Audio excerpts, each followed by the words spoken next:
Hello and welcome to the third webinar in our Radiation Safety and Wellness webinar series. Today we will take time to acknowledge and remember all workers who have been injured, become ill, or passed away as a result of their work. I'm Lynn McDonald, Liaison Scientist with the Radiation Safety Institute of Canada. I will be joined today by John Perquin, Retired Assistant to the International Secretary Treasurer, United Steelworkers, and one of the members of the board of the Institute. I would also like to acknowledge Natalia Mosiani, our CEO, and Helen Burston, member of the board, joining us as well today. Mandel Fraser from Power Yoga West in Prince Edward Island will lead us in our wellness segment beginning at 12:40 Eastern. Let's take a moment to go over the functionality of the Zoom meeting. Oh, just one moment, something changed and I lost my slide deck.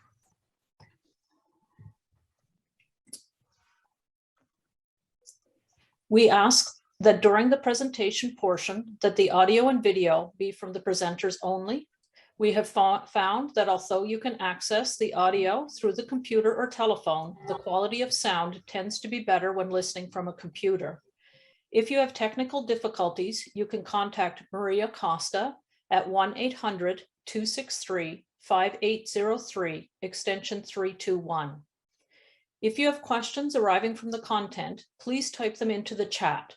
As the webinar is only 40 minutes in length and is immediately followed by our wellness session, time may not permit for us to answer all of them during the webinar. The answers will be posted on our website, along with a link to the video recording and a copy of the slides. This can be found under Education Webinars. I will be sending a confirmation of attendance email after the webinar and will include a link to the page with that communication. I will also include the topics covered and the length of time spent in the webinar, as some people have requested this to send to the Professional Association. Lastly, I have automatic closed captioning enabled in the slide presentation. If they are being blocked by your Zoom controls, you should be able to select a different way to view the webinar in Zoom, which makes them easier to see. The format for today will be a short presentation giving an overview of the history of nuclear power and uranium mining in Elliott Lake. This will be followed by an interview and question and answer session with John Perquin. John will share his insight into the developments in worker protection, which came from the wildcat strike of 1974, including the development of the Occupational Health and Safety Act in Ontario.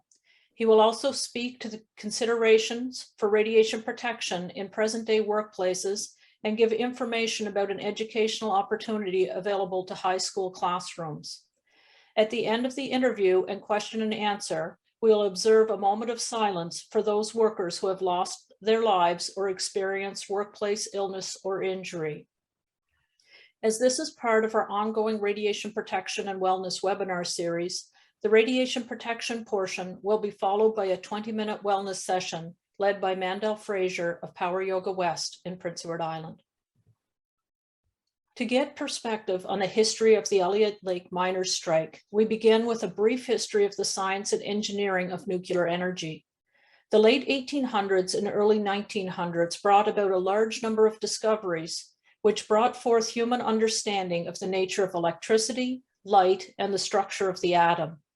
These include Rutherford's discoveries of the nucleus in 1911 and the proton in 1920, and the discovery of the neutron by Chadwick in 1932. Neutron-induced fusion was produced by Fermi in 1934, but not recognized by him for what it was. It was experiments by Hahn and Strassmann involving bombarding elements with neutrons, along with calculations on the results by Meitner and Fritsch, utilizing Einstein's special theory of relativity, which brought this process to light. It was recognized that large amounts of energy released by fission could be utilized for the development of a new type of weapon.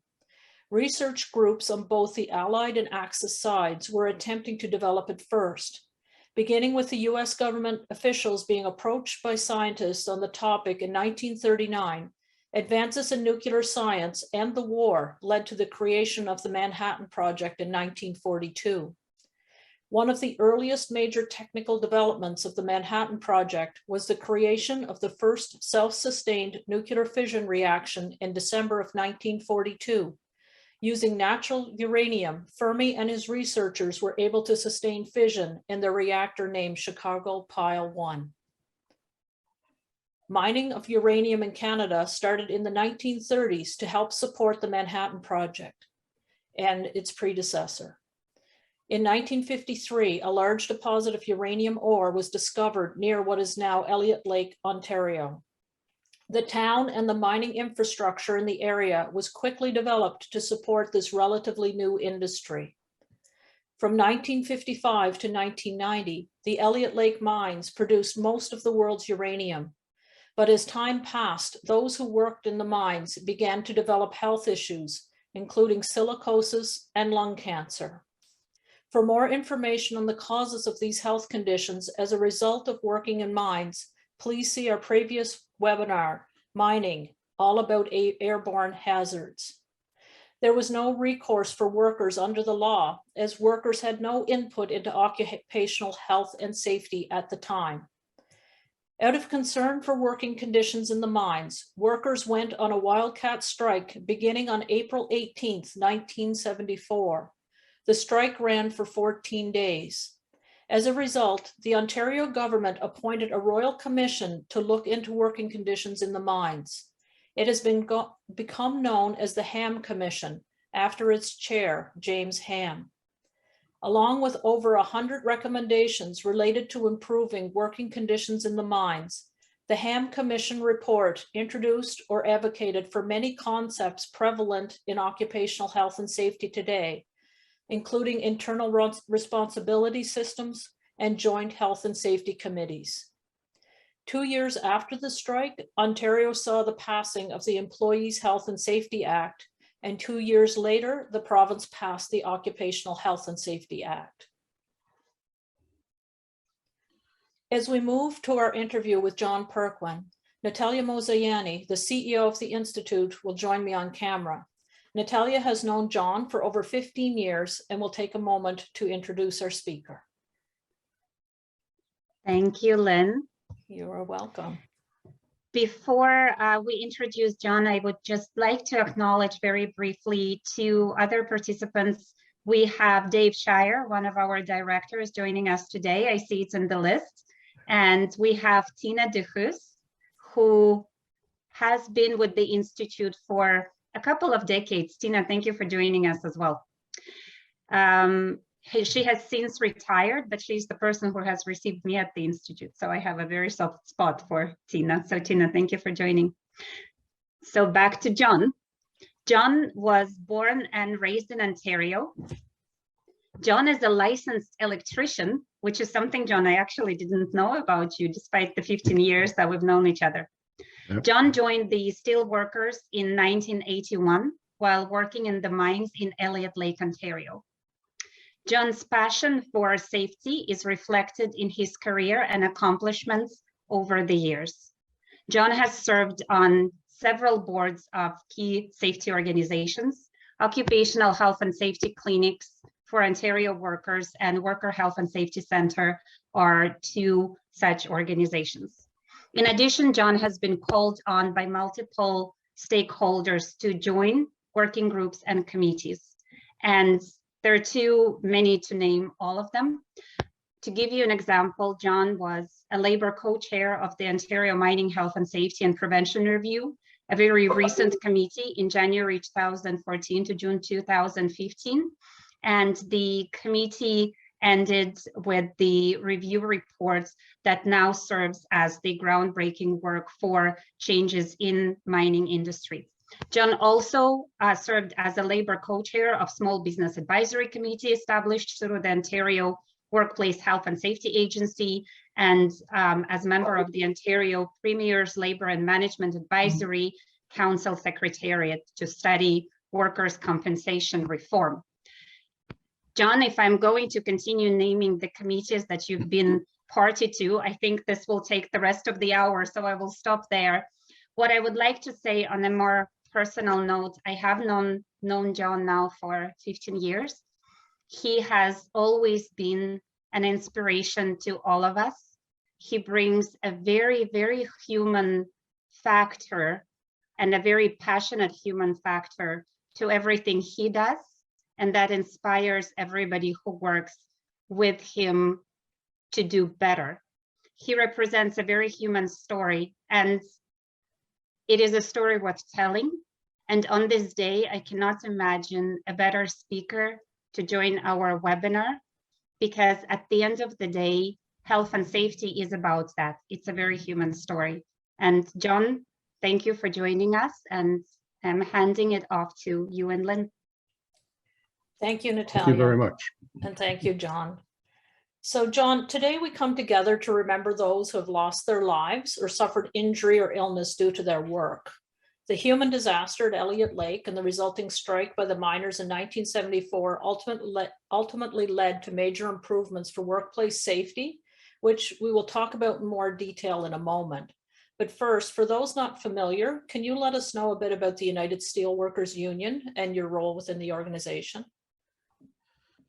Sure. First, let me say thank you very much to Natalia for those kind words in the introduction. My mother would be very proud. The United Steelworkers is an international union, primarily based in North America, but we do have members in the Caribbean as well. We have over 650,000 members, give or take, in a variety of sectors. The Steelworkers is a result of a number of amalgamations of other unions joining in with us. We represent members in not just the steel industry, but the mining industry, a lot of different kinds of manufacturing, the aluminum sector, the rubber, plastic, glass industry. We represent members in the healthcare sector, education sector. In small numbers, we represent some people in the public sector, and so on. So it's a variety of members within our union. I started in Elliott Lake as a local union activist in 1981. Got very involved in health and safety over the years there, and other roles within, excuse me, within my local union. And in 1987, I was asked to come on staff of the International Union and become what we call a servicing staff rep. And I was assigned to the Toronto area.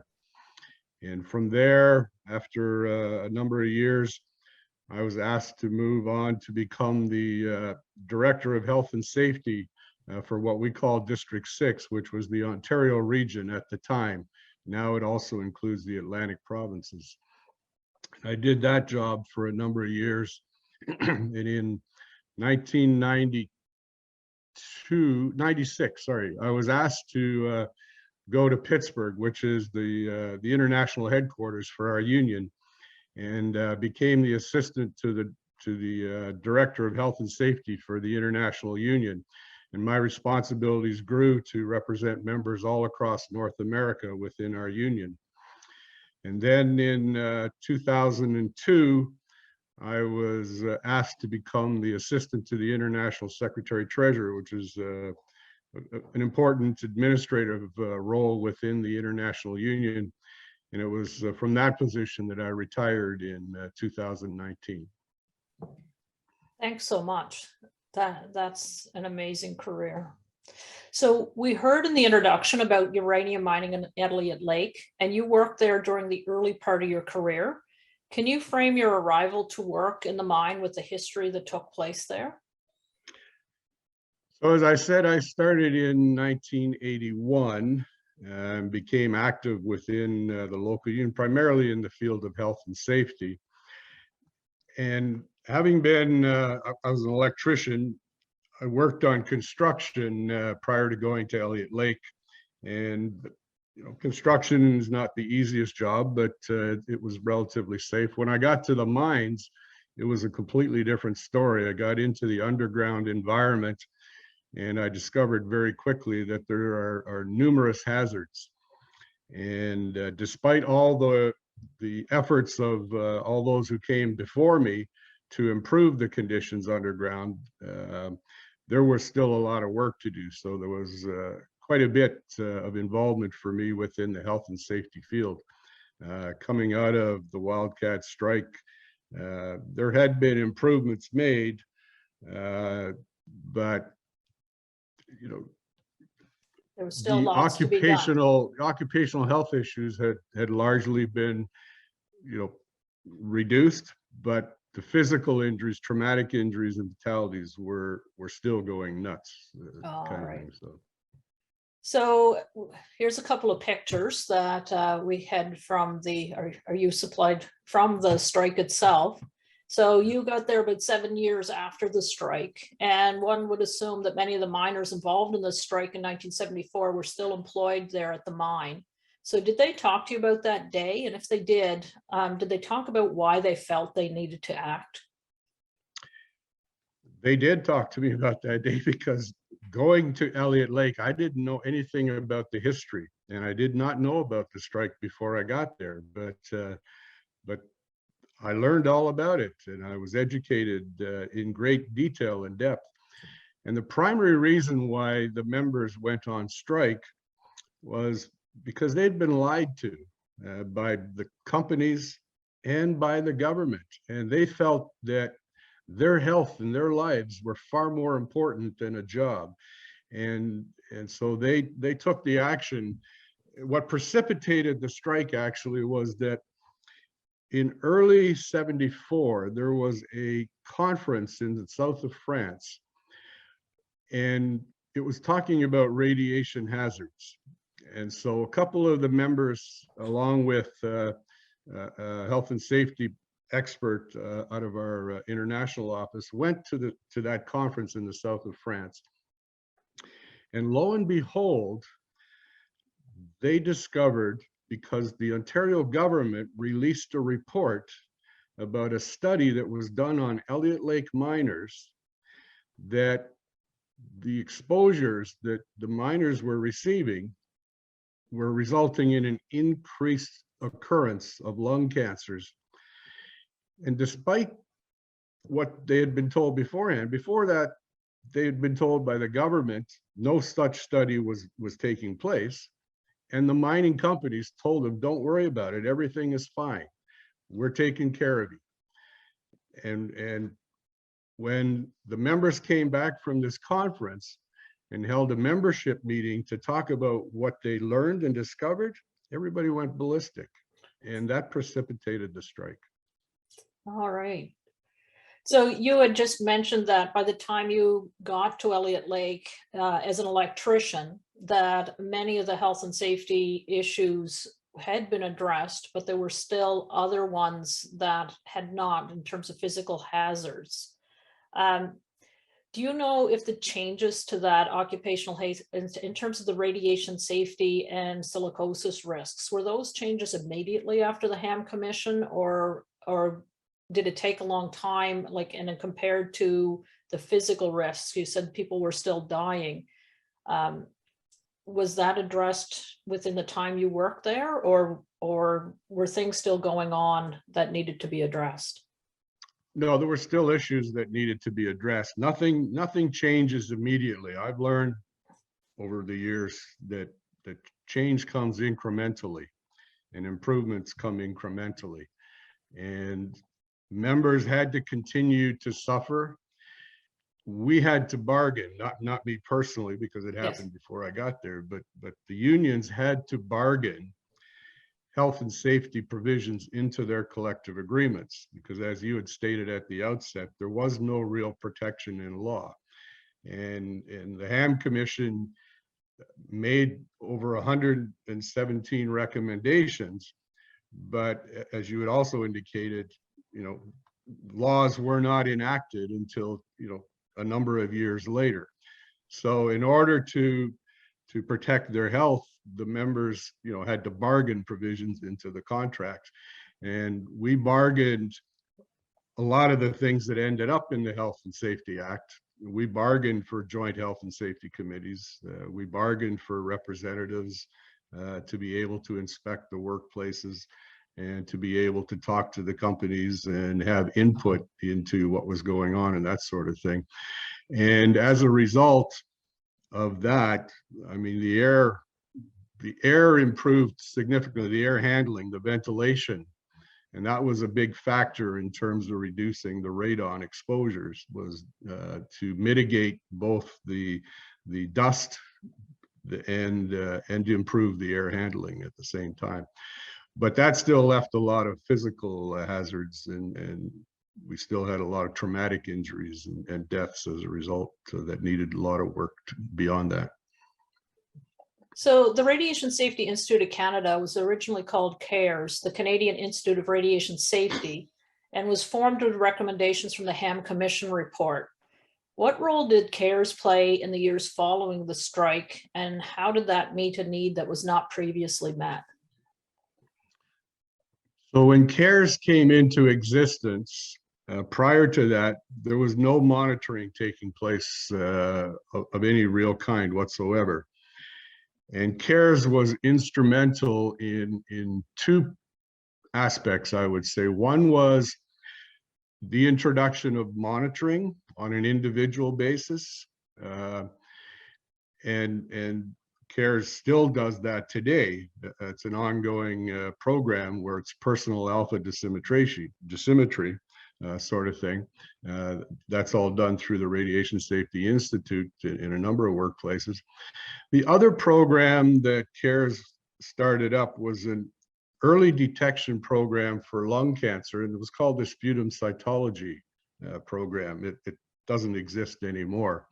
The companies funded it, and when the companies shut down, the funding for the program ended. And I was an early participant. Shortly after I got to Elliott Lake, I learned about the program, and I participated in and had a number. I think I can't remember. I think it was quarterly samples done until the time the program ended. And I know of at least one member who today is still thankful because it detected lung cancer early enough in him that they were able to operate and save his life. So that's a wonderful result. Yes. So after the Occupational Health and Safety Act was promulgated in Ontario in 1978, which was a direct result of the wildcat strike, it was a number of years before this made a difference for the uranium miners, which is a bit ironic. Can you explain why and what happened as a result? Well, it was ironic for sure. After the Occupational Health and Safety Act was promulgated, everybody said, wow, now we've got legal protections as well as what we had bargained in our collective agreements. But shortly thereafter, within a matter of weeks, the feds stepped in and said, wait a minute, nuclear mining falls within federal jurisdiction. You're not covered by the Occupational Health and Safety Act in Ontario, and you have to follow the rules under the federal health and safety, which were significantly less than they were in the new Ontario Act. So that was a huge disappointment for the members, but fortunately we had protections through our collective agreements. Nevertheless, we wanted the legal protection in law as well.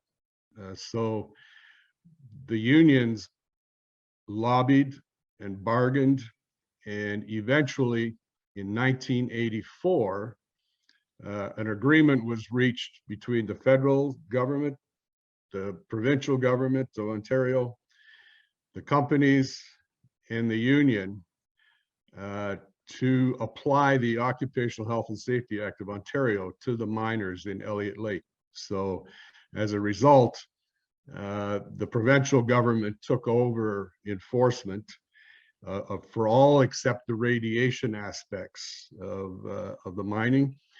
And we ended up with a lot better protections, if you will, from the physical perspective standpoint in the mining industry as a result of that. So that was a significant achievement. And from the time of the strike until we got that, it was, took 10 years. Yes. And in what year did the mines in Elliott Lake close?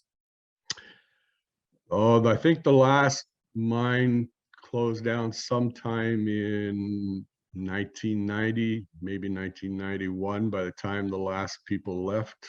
So there was a period of time there that Ontario was monitoring, and now the mines are in Saskatchewan. Yes. So There's yeah, there's no uranium mining taking place. In fact, if you go to Elliott Lake today, you would be hard pressed to find any evidence of the mining industry.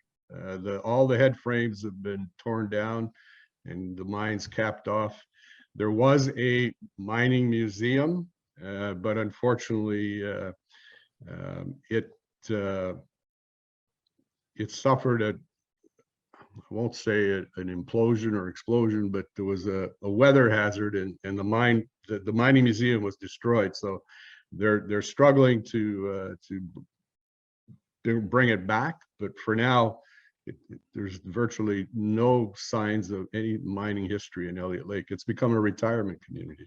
okay. So there are many workplaces where there are known radiation sources in use, and workplaces where there's exposure to naturally occurring radiation sources, such as radon gas or solar radiation.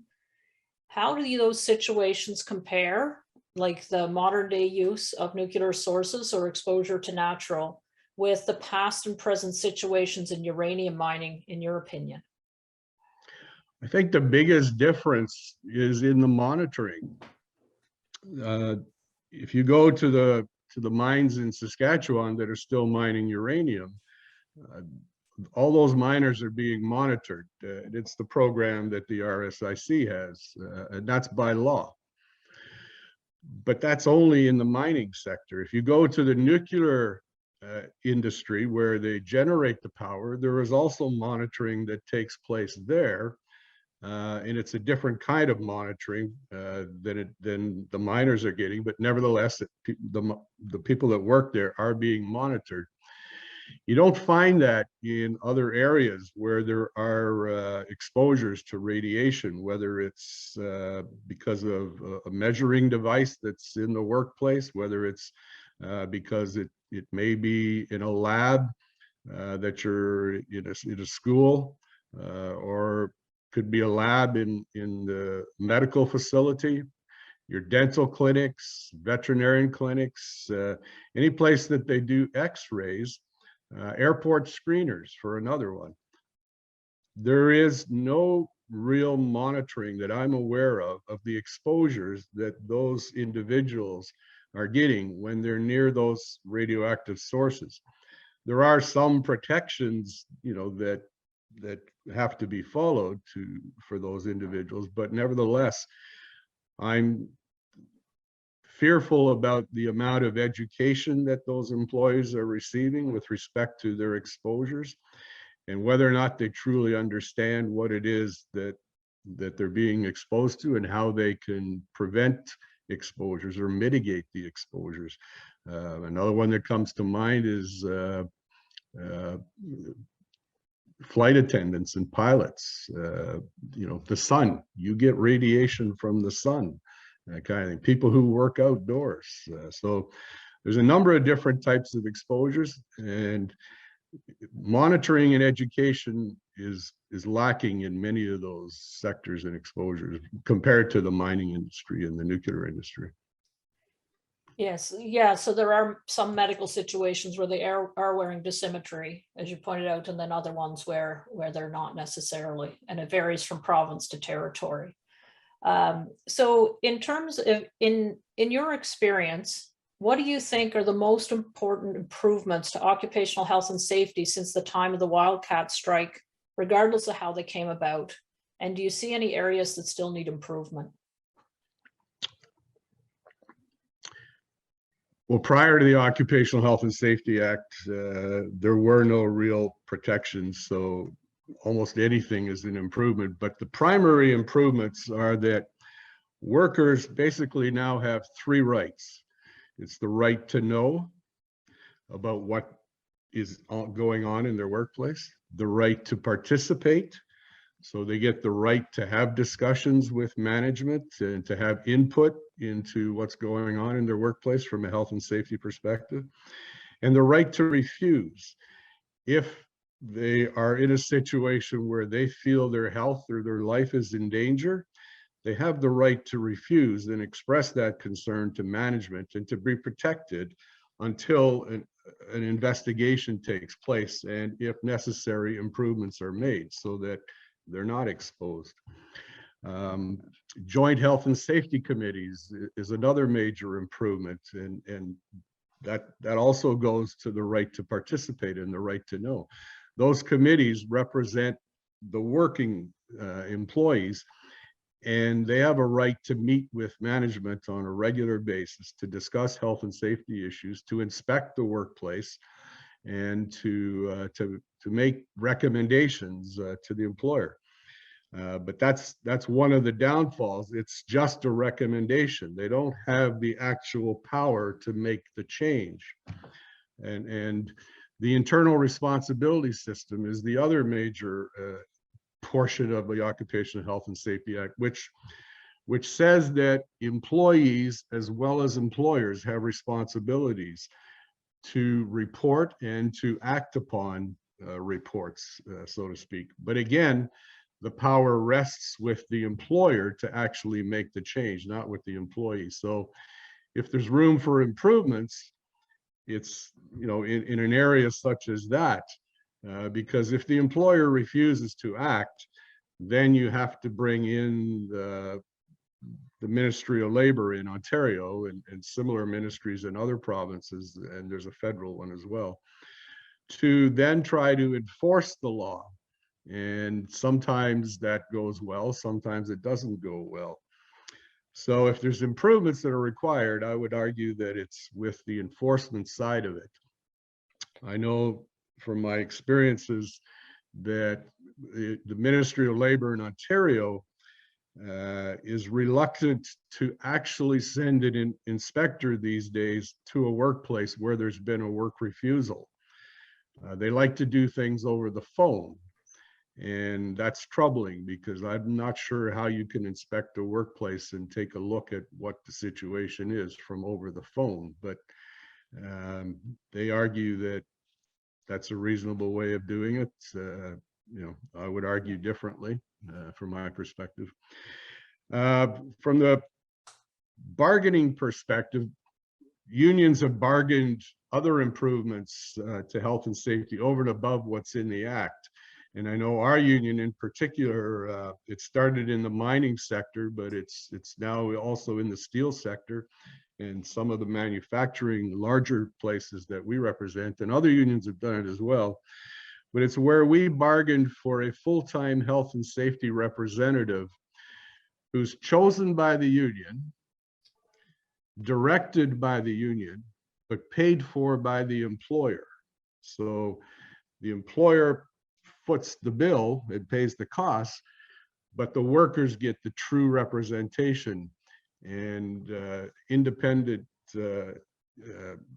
input, if you will, by that health and safety representative, who interfaces with management on a daily basis. And we have found, our experience is that we get improvements much faster that way than if we have to rely on, you know, a quarterly meeting by the Joint Health and Safety Committee, or bring in the government inspectors and that sort of thing. So health and safety, full-time health and safety reps appointed by the union, directed by the union, paid for by the company, is a major improvement that we bargained, and I encourage everybody to try and bargain it into their workplaces as well. So just quickly, before we move to the questions, that you had mentioned to me previously, there's a program for high school educators to reach out to the USW around the National Day of Mourning. Could you tell us a bit more about the program and how teachers can be in touch? Sure. And I have to say, it's not just the steelworkers that do this. The federations of labor in the provinces do it. Other unions do it as well. We've been doing it for many, many, many years. We'll send a representative in to a high school, for example, a senior class. Maybe they're graduating this year or next year. These are young adults who are typically already in the workforce or will be going into the workforce very soon. And we just spend a couple hours with them to help them understand that every workplace has a hazard of one kind or another. Absolutely no workplace is 100% safe. And so we encourage them to go in with open eyes and to better understand, what they're facing when they go into the workplace, as well as what their rights are.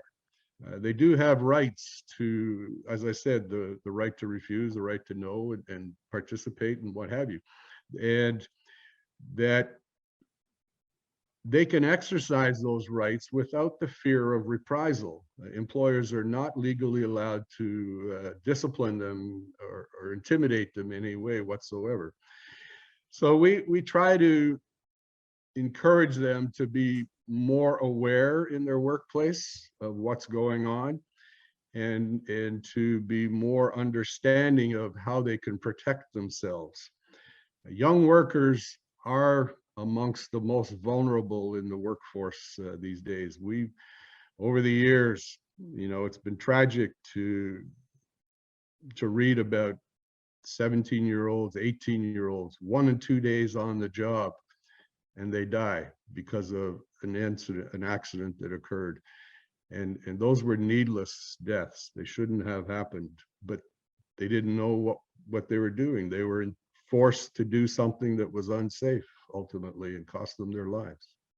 So teachers could get in touch then with local unions and things, and that they'd be Yeah, aware. if you could get in touch with a local union if there's one in your community. You could talk to our look up the United Steelworkers online, the Canadian website, and you'll see it's broken down by district, 3, 5, and 6 in Canada, and contact information is all there.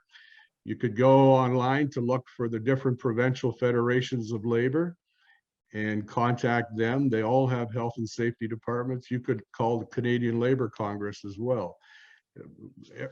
So the programs are out there. You just need to avail yourselves of them. Now, there's one more story. We may have to move the yoga back. I hope Mandel doesn't mind for a minute. We'd like to give people an opportunity to ask John questions as well. But I think we talked a lot about Elliott Lake and uranium mining and such, and we're here today for the National Day of Mourning. And there is a relationship between the Elliott Lake disaster and the eventual development of the National Day of Mourning. Do you just quickly mind sharing that story? Sure. So the locals in Elliott Lake held in the early years, they held an annual day of remembrance for the workers who had died because of their work, either on the job or as an occupational death, disease. And it was in, I think, 1983, 2 very prominent health and safety activists and specialists, Colin Lambert and I think it was Ray Sells. Dr. Ray Sells. The 2 of them were on their way to a health and safety meeting when they were stopped by a funeral procession for a fallen firefighter who had died during a fire. And they were kind of amazed and now very impressed by the number of firefighters, fellow firefighters from around the country who had come to honor that fallen firefighter and remember him and commemorate and that sort of thing. And they had to wait probably, good 10, 15 minutes for the funeral procession to pass before they could carry on. And they had a conversation amongst themselves while they were waiting about how impressive it was to see all these firefighters come out to remember their fallen friend. Why doesn't that happen for everybody else who's in the workplace and who dies because of their work? Why don't we do that if a nurse dies? Why don't we do that, if a teacher dies, that kind of thing, because of their job? And then Colin remembered back to his time, because he was out of Sudbury and he was very familiar with what was going on in Elliott Lake, to the day of remembrance that was being held in Elliott Lake, and said, why don't we build something on that model And so he and Dr. Sells both started lobbying the leaderships within their unions and ultimately convinced them that something should be done to commemorate workers who had died because of their work. And that ultimately led to a number of actions being taken by other unions implementing a day, and eventually the Canadian Labour Congress. And they chose April the 28th as the day of mourning on a national basis in Canada. That day was chosen because that was the day, April 18th in 1914, when the first Workmen's Compensation Act was enacted, and happened to be enacted in Ontario. And it was in 1991, I believe, that the Canadian Parliament adopted the law officially making April 28th as a national day of mourning for workers who have died on the job or because of their work. So now, if anyone has any questions for John, before we move to our moment of silence, that you can either put them in chat and I can read them out, or if you wish to unmute and speak, that is fine as well. So I'll open the floor for a few minutes and we'll see if anyone has any questions.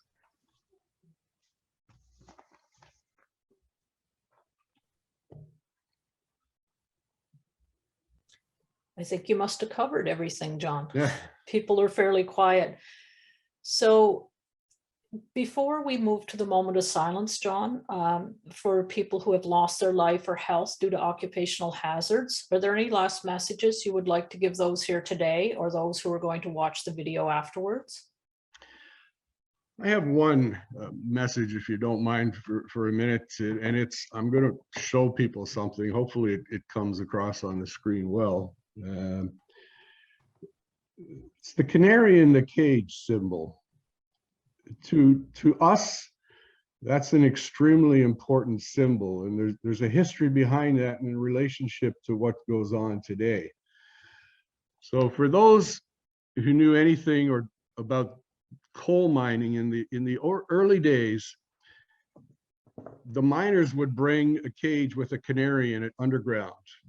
And the reason for that was they were worried about exposures to methane gas. If the canary dropped off the perch in the cage, the miners knew that there was a high concentration of methane gas and they should get the heck out of the mine. In today's world, it's working women and men who are the canaries.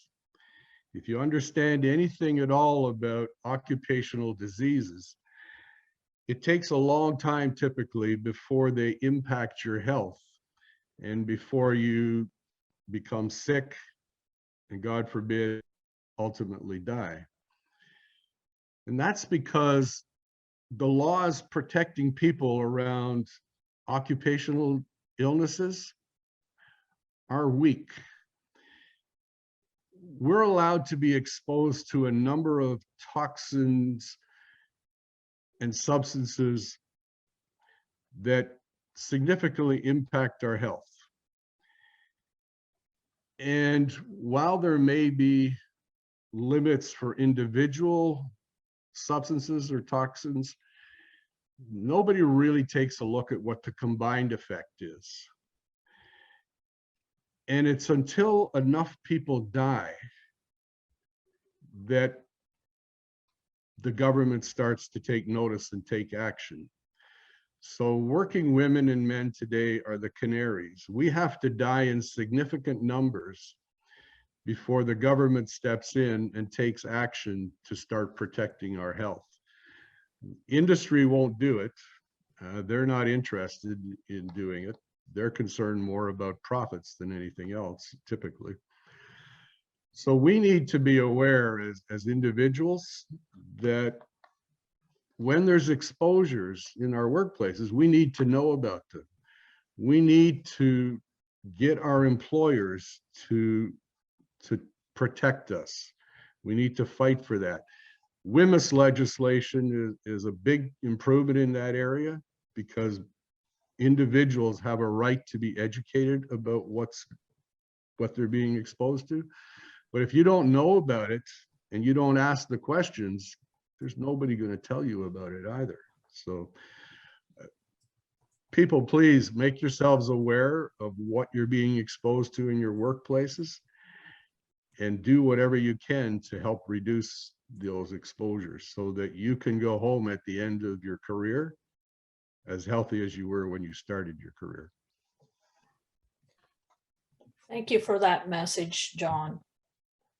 So there was just one question that came in afterwards. If we can take a look at it again, Mandel. Hopefully that's okay. That is there any safety practice which you think should be followed differently to minimize risk and increase safety in the nuclear industry in particular? Is there any safety practice? Or are you, like the safety practices today, do you feel that they are adequate? Is probably another way of asking in the nuclear industry. See, if you're talking mining, I'm very familiar with the mining side of the nuclear cycle. And the mining that takes place is primarily in Saskatchewan out in Canada.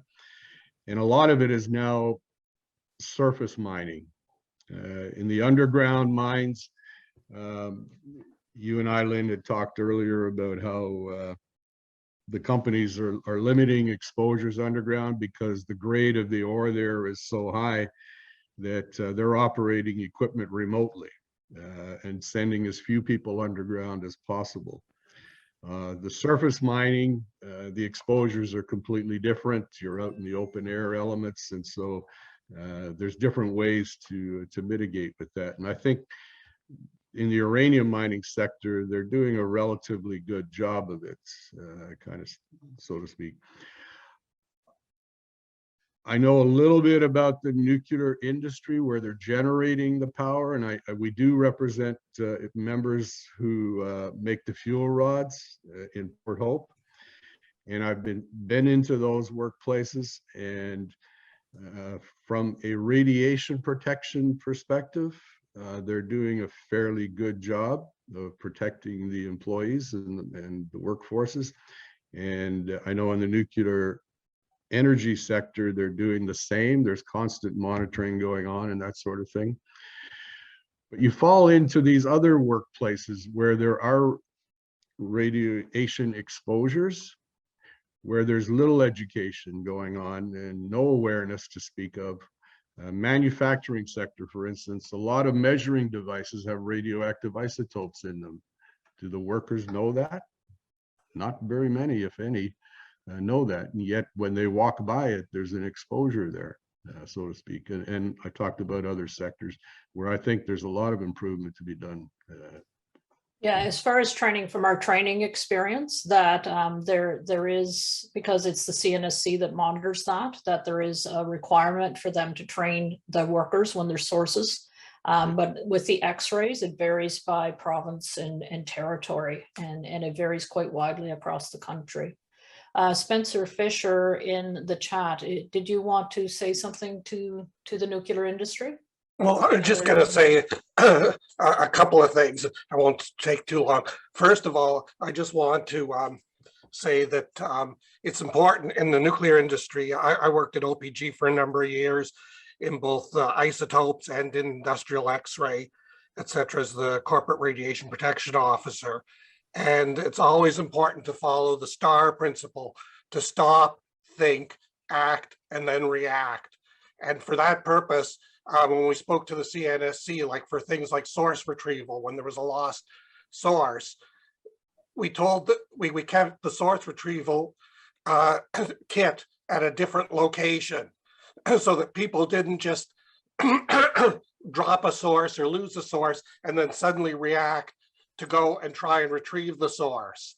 By going to a remote, by notifying people that there was an incident, to close off the area and allow them time to go get the source retrieval kit, come back, they're able to stop, to think, and then act in a reasonable way, so they're not just reacting immediately to the incident in order for radiation protection. And the other thing I wanted to say is that with one of our X-ray machines, we applied to the Ministry of Labor to put in an X-ray machine, and we did just procedural safety, no barriers there. And we justified that and said an incident would never happen in that location without the physical barriers, that the procedures were enough.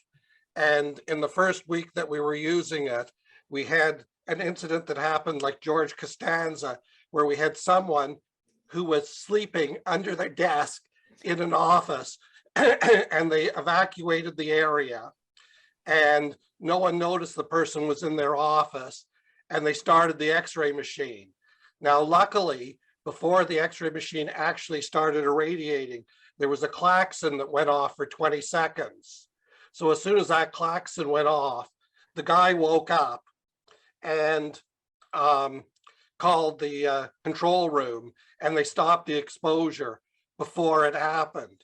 But we had to call in the Ministry of Labor, and it was a whole big thing there where we had to put in actual physical barriers and things to protect the people rather than just rely on procedures. So you can't always rely on procedures because people don't listen to it. And lastly, in that thing with people not listening to things, is that I was once involved in a high risk source transfer procedure. And we had our pre-job briefing. We were involved getting all ready, and we had to cancel the job because there were things that weren't right, and we wanted to make sure they were right for the job to take place perfectly.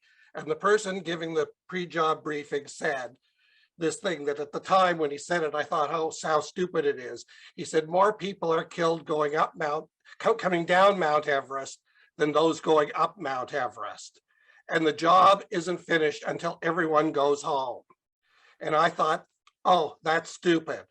And we went through all this high risk stuff and everything went perfectly. And after the radioactive work was all finished, one of the guys, without permission and without thinking, decided to climb on top of the source transfer cask. And there was a cylinder inside of it made out of tungsten. And he grabbed hold of that cylinder because he wanted to remove it from it because we were shipping back the source transfer thing and the tungsten was OPGs. He grabbed hold of it with a pair of channel locks and tried to lift up on it. Now, tungsten is very heavy. As he was lifting up on it, and he was like 6 or 8 feet off the ground, the channel lock slipped off the tungsten as he was pulling up, and he came tumbling off and hurt himself. And I just had to say to myself at the time, you know, we'd finished all the high risk stuff and we were sort of relieved that, oh, we're finished, but the job wasn't finished yet. And here someone got hurt. So that's all I wanted to say. Thanks so much, Spencer. So with that, and thank you, John, we'd really like to thank you for being here today. We're going to move into our moment of silence. So on this National Day of Mourning, we now take pause for a moment of silence to remember those who have died or suffered injury or illness as part of their work, to grieve with those whose lives have been indelibly impacted by a workplace tragedy, and to renew our commitment to health and safety in the workplace. Please stand if you are able, or bow your heads during the moment of silence. We'll pause for about 30 seconds and then continue.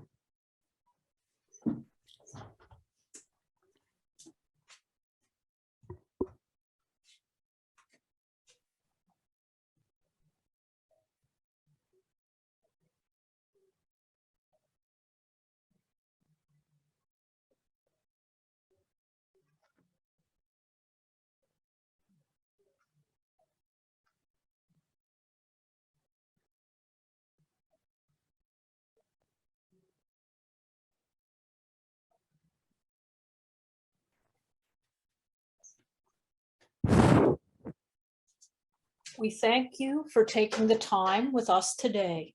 You may be seated if you were standing.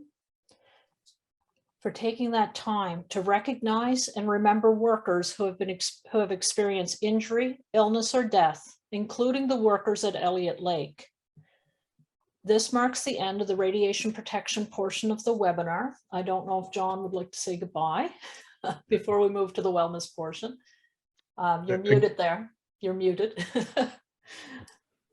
Again, thank you very much for the opportunity to participate and to share some of my thoughts and experiences. And people, I ask that you think safely, think healthfully, and have a long, healthy occupational life. Thanks, John. And I was the same, that I wasn't aware of what that history in Elliott Lake until I came to work at the Institute. And I do think it's a historical, it impacted occupational health and safety across the country. And I'm happy to be able to be part of bringing that to the forefront today. So Mandel is now going to lead us through the wellness practice for 20 minutes. If you can stay, it would be greatly appreciated, because it's important as we move through difficult times and busy lives to take care of our bodies and minds. But we do understand that some people, this is their lunch hour and they have to go back to work. So please stay if you can, but we understand if you cannot. So thank you again.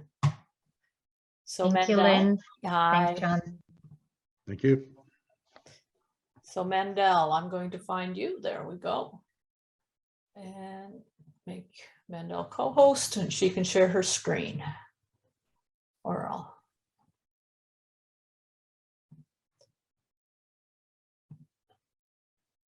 There we go. Thank you. Okay, so we'll get started. And we'll keep this pretty gentle, be chair yoga, so we'll stay actually right in our chair. And it's just going to be kind of like a nice feel-good practice to stretch the body, move the body a little bit, and then we'll also take about 5 minutes at the end for a little meditation. So we're going to come just kind of seated near the edge of your chair. And as you do that, just kind of press your feet firmly into the ground and sit nice and tall. Feel your shoulders draw away from your ears. There's a little broadness through your chest. And then I just want you to take one hand to your belly and one hand to your heart.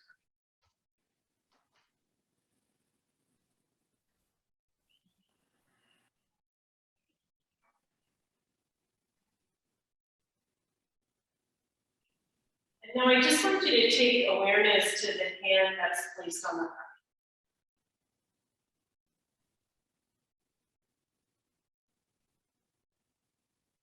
Be aware of any sensations that might be felt through the hand. Maybe you can listen for the beating of your heart.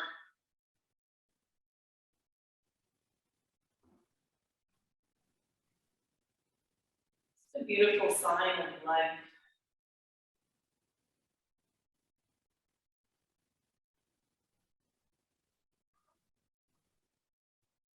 Now take awareness to the hand that's on the belly.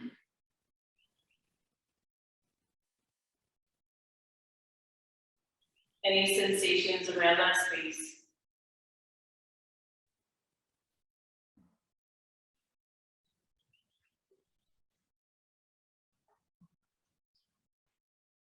And now as you take your next inhale breath, I want you to feel the hand that's on the belly rise as you breathe in. And fall as you breathe out.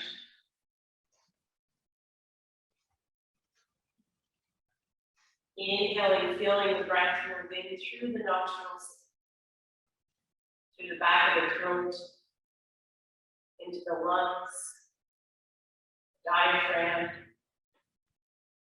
belly.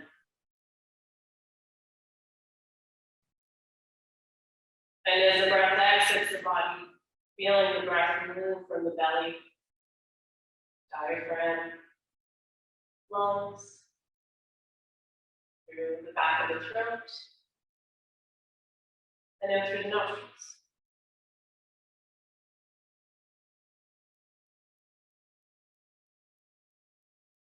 Finding just that steady ebb and flow of breath.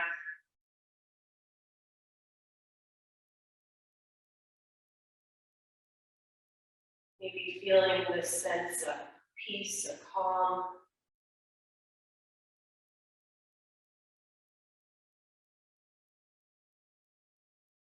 Now, I just want you to notice as a whole any sensations that are going on within the body. Maybe it's physical sensations, maybe it's emotional sensations.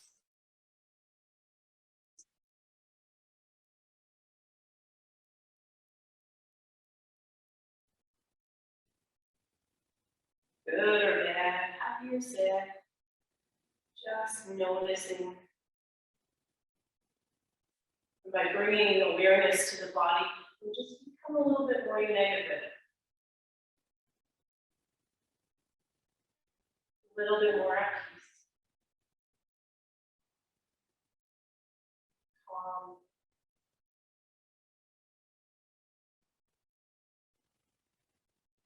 And cool.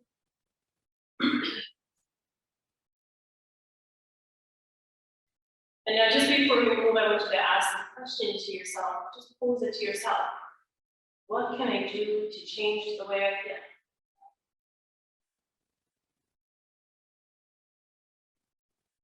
So any of those feelings or emotions that might have had a negative toll, how can we change those?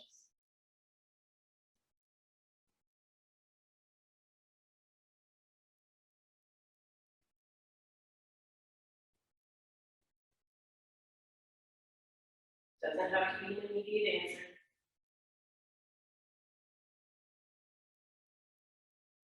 But now as you take your next inhale breath, I want you to take your hands, reach them up and overhead. And as you exhale, I just want you to draw your hands towards your heart center. We're going to do that 2 more times. Deep inhale breath, reaching the arms up and overhead. Exhaling, hands come to heart center. One more time, breathing in, reaching up. And hands find their way to heart center as you breathe out. Okay, taking arms, reach them up, take an inhale breath. This time you're going to take your left hand down to either your hip or chest. And we'll take the right arm off towards the left side of the room. Reach through the right fingertips, but feel nice and grounded through the sit bones. A little bit more mindful now of the rise and fall of the ribcage as you breathe in, especially on that right side, and as you breathe out.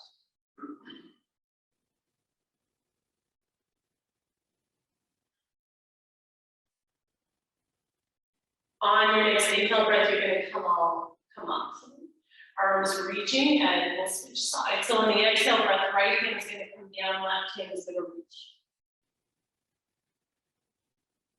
And again, just breathe. Connect with your breath.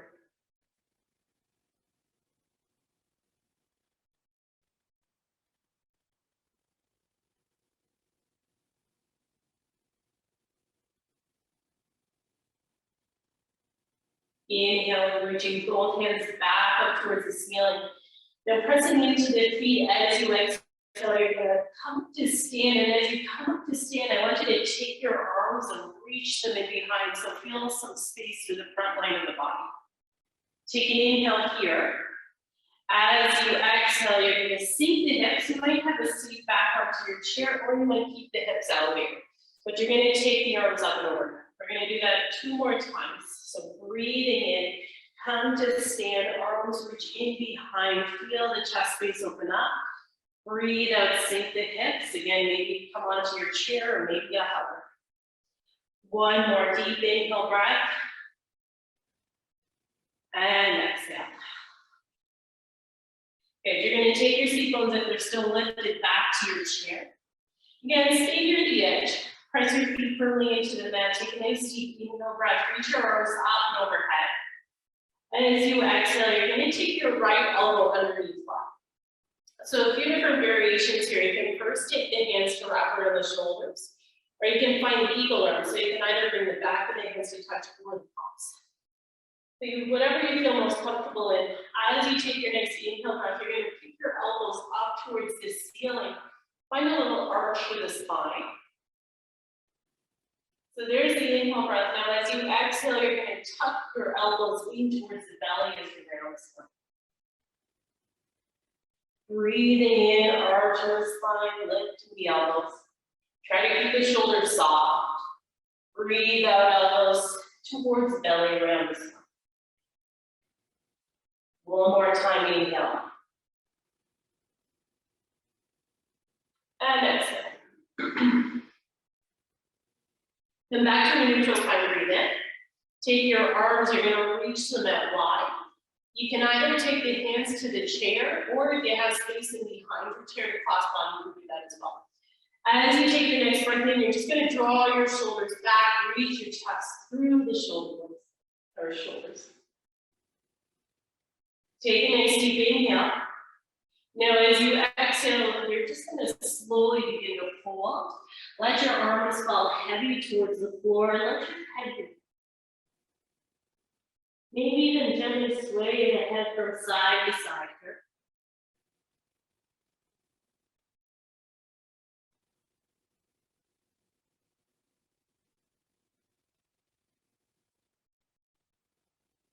On your next inhale breath, you're going to rise all the way up. Take your arms, reach them up and overhead. As you exhale, we're going to switch sides. So we're going to take left elbow underneath right, and you have the options to either take the hands to wrap around the shoulders. Back of the hands to touch or palms to touch. As you take your next breath in, you're going to pick your elbows up towards the ceiling, arch the spine. And as you breathe out, you're going to round the spine as you draw your elbows in towards the belly. Breathing in. And breathing out. One more time, inhale. And exhale. Come to a neutral spine, breathe in. As you breathe out, you're just going to unwind the arms. Again, hands come in behind. If you have the space to clasp on, you can, or grab onto your chair. Feel the shoulders draw back, chest push through. Find some space through the front line of the body. Breathe into that space. Take an inhale breath. As you exhale, just slowly begin to fold. Eventually, the arms will fall heavy towards the floor as well as the head.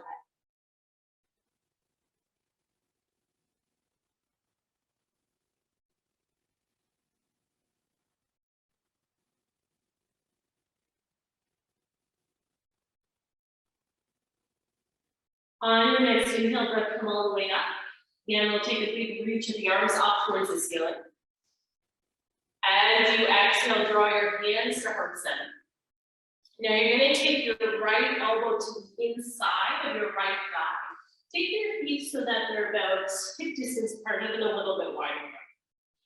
Feel your elbow push into that thigh, and thigh pushes back into the elbow, so you'll start to find or feel some rotation through the spine. Keep extending the spine long under your breath. Maybe moving into some more rotation as you exhale. Now I'll give you the option for the last few breaths here. If you want, you can take your right hand down to the inside of the right leg and even find the floor there. And the left hand has the option to lift up towards the ceiling.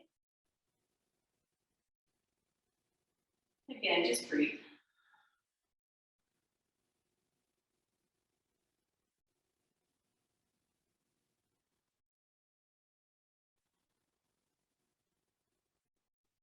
One more inhale.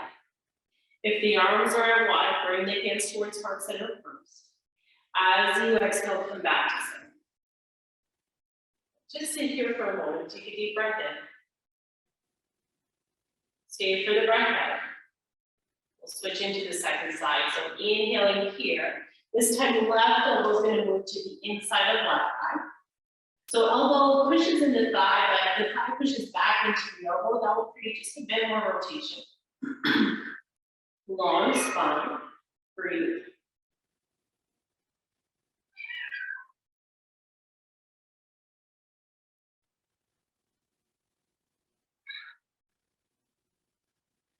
Cat yoga. I have a friend that joined me.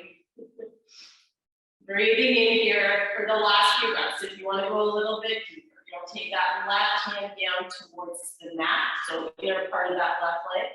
Right hand lifts up towards the sky.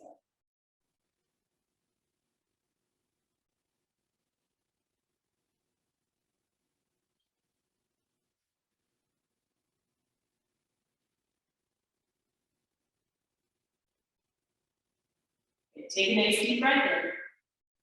If your arms are out wide, draw them back and heart center as you breathe out, and then take the spine back to center. Big reach of the arms, take an inhale breath. As you exhale, you're just gonna bring your arms along the sides of the body. You're gonna gather your hands around that right knee and look to start to draw it in towards the chest. Now you can hover the leg here, or you can grab on underneath the thigh, whichever you prefer. As you breathe in, you're gonna take that right leg out long. At the same time, you're gonna point your toes. As you breathe out, you're gonna bend into the knee as you flex your foot. It's good for sciatic issues. As you inhale, extend and lengthen. As you exhale, flex and bend. Do that 2 more times. Inhale. And exhale. Last one, breathe in. And breathe out. Place that right foot back to the floor. And just take a moment here, pause.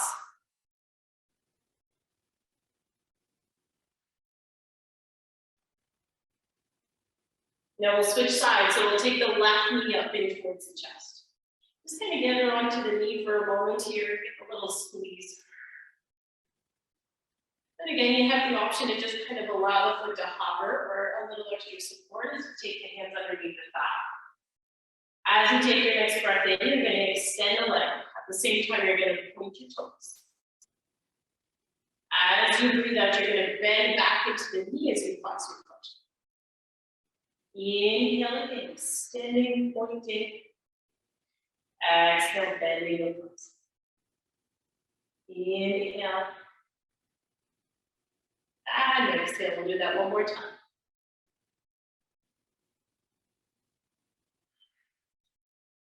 Okay, just slowly place that left foot back to the mat or floor. Take an inhale breath, reach your arms up and overhead. One more time, just bow forward as you breathe out, let the upper body get nice and heavy.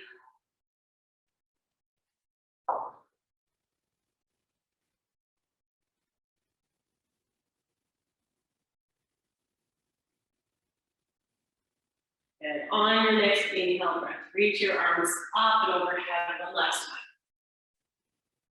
As you exhale, draw your hands to heart center. Okay, now just find a comfortable seat. So that may mean you scoot your hips back. You might rest into the chair a little bit more, but I just want you to take your hands right on top of your thighs. Flip the palms up. Close the eyes. And for a moment here, I just want you to breathe.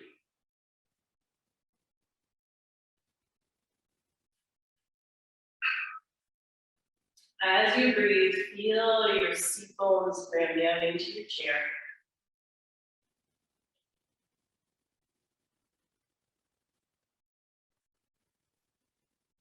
There's a little bit of wakefulness to the upper body, so a little lift. You're not slouching the spine, you're not falling heavy into the head. So a little lift there. Breathe. Inhaling and exhaling. Breathing in and breathing out.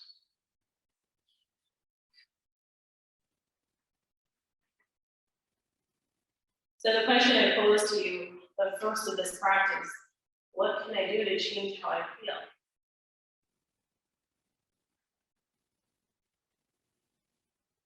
Our thoughts have this really powerful way to change how we feel.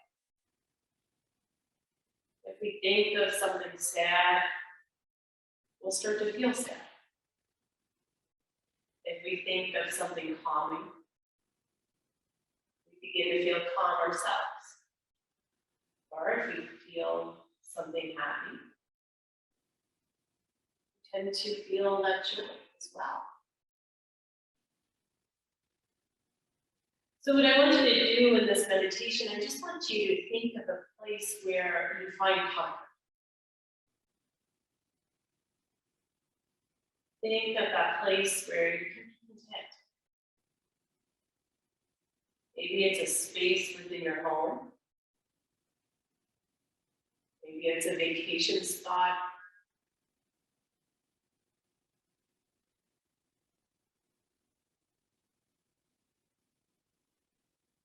But I want you to imagine this space in great detail.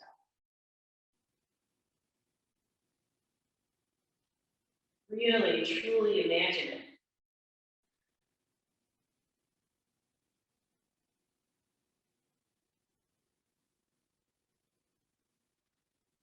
Using your 5 senses in this visualization. So as you imagine the space, what is it that you see?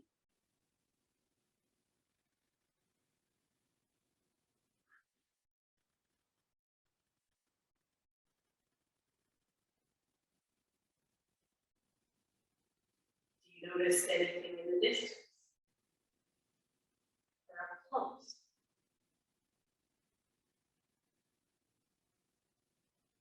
Is it an open space or is it a closed space?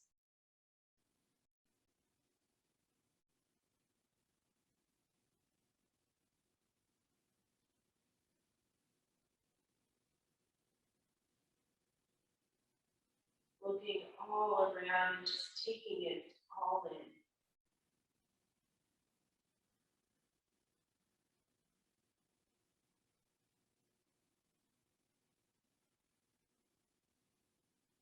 See if you can bring your awareness to any small details. Maybe something that you missed or stirred. But as you continue to visualize, maybe they grow more apparent.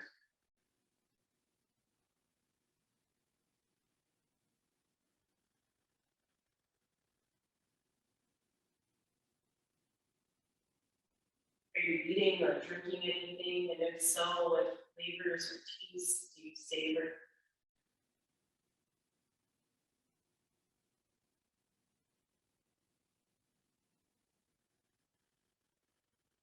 How do your clothes feel on your body?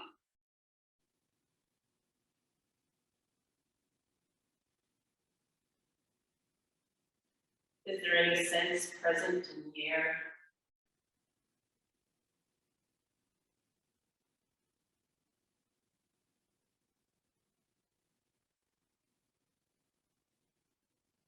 What sounds can you hear? Distant or close?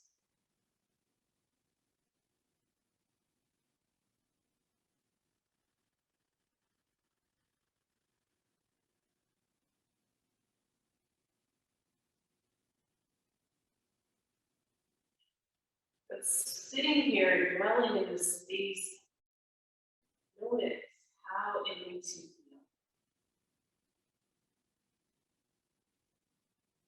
You feel more calm, more relaxed. Maybe you feel closer to yourself, more connected with yourself.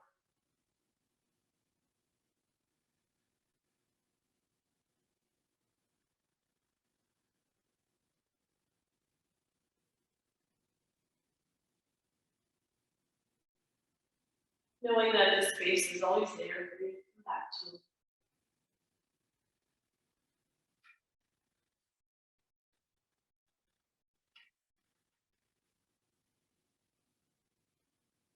And just start to deepen the breath, so become more aware of the inhale,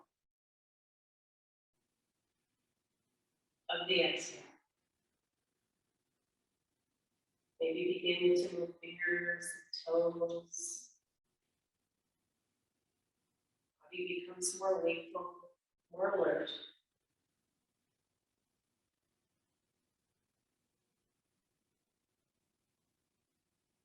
One more time, we'll just take the arms up and overhead. Take a nice deep inhale breath. Feel the lungs expand with the oxygen that you take in. As you exhale, draw your hands to heart center. Thank you for practicing with me today. Namaste.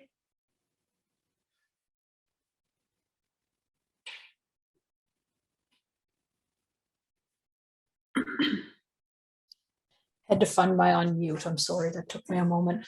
Thank you so much, Mandel, for leading us today. And Franco decided to join. Yes. Well, thank you for being here as well. I've heard in PEI that they sometimes do yoga with goats, so we had. Yes, I know today. someone who does. Yeah, I prefer this myself. Yes. So thank you again, and thanks to everyone that could stay to the end. We do appreciate everyone that comes to attend our webinars.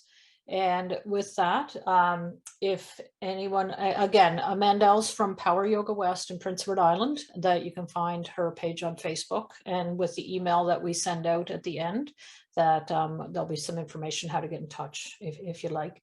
And we're doing a full webinar series. We'll continue to have some every few weeks. So I think most people found us through the emails we send out. If you're not part of our mailing list and would like to be, so that you are notified of more webinars, that you can just send me a note in the chat, and that's with your email address. You can send it privately to me in the chat, and we can add you so that you don't miss any coming up.